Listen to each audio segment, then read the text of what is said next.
शिमला में भाजपा प्रदेश अध्यक्ष डॉक्टर राजीव बिंदल ने 77वें गणतंत्र दिवस पर हिमाचल और समस्त देशवासियों को शत शत बधाई दी।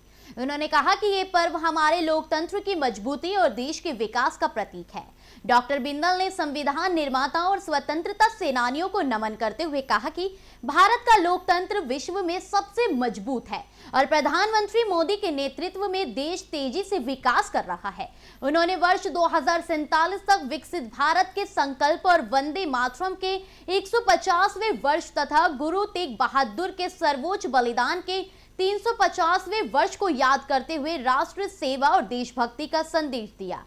उन्होंने हिमाचल की प्राकृतिक संपदा, मेहनतकश लोग और वीर सैनिकों की सराहना भी की और कामना की कि गणतंत्र दिवस प्रदेश और देश को विकास और समृद्धि की नई दिशा प्रदान करे। संपूर्ण भारतवासियों को, हिमाचल वासियों, सभी भाई बहनों को गणतंत्र दिवस की शत शत बधाई।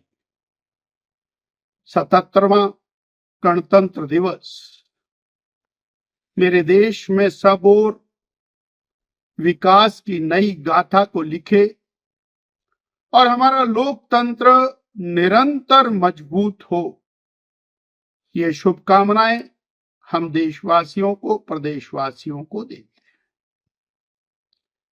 यह गणतंत्र लाखों लाखों लोगों के बलिदान के परिणाम स्वरूप हमें प्राप्त हुआ है।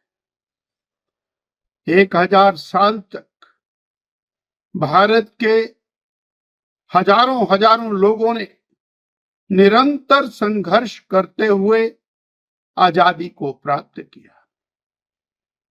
लाखों सेना नायक, हजारों बलिदानी हंसते हंसते फांसी के फंदे चूम गए, आजीवन कारावास काटे, अनेक अनेक यातनाएं सही, तब जाकर के मेरा भारत आजाद हुआ। और आजादी के बाद हमने लोकतंत्र को स्वीकार करके उस दिशा में आगे बढ़ना शुरू किया। मुझे आभार व्यक्त करना है, धन्यवाद देना है उन सब महान पुरुषों जिन्होंने संविधान की रचना की। डॉक्टर भीमराव अंबेडकर से लेकर और वो सभी विद्वत जन जिन्होंने भारत के संविधान को और जनतंत्र के रूप में, लोकतंत्र के रूप में गढ़ा और हमें दिया। ऐसे सभी नेताओं के श्री चरणों में नमन करते हैं। हम उन बलिदानियों को नमन करते हैं जिन्होंने देश को आजाद कराने के लिए बलिदान दिया और उसके बाद भारत का ये गणतंत्र, भारत का ये लोकतंत्र मजबूत हो, इस दिशा में भारतवासियों ने आगे काम किया। मेरे देश का लोकतंत्र विश्व में मजबूत लोकतंत्र के रूप में आगे बढ़ा है। भारत दुनिया की तेज गति से बढ़ने वाली आर्थिक महाशक्ति बन रहा है। हम दुनिया में 2014 10वीं और 11वीं पायदान पर आर्थिक दृष्टि से खड़े थे। आज 2026 में हम चौथी आर्थिक महाशक्ति के रूप में खड़े हुए हैं और भारतवासियों के प्रयासों से आने वाले 1-2 साल में विश्व की तीसरी आर्थिक महाशक्ति बनने की दिशा में अग्रसर हैं।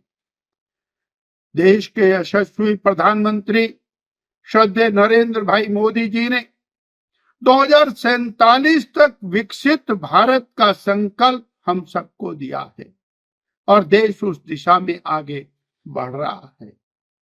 भारत की विरासत को संजोते हुए अरवा चीन भारत विकास की नई ऊंचाइयों को उड़े।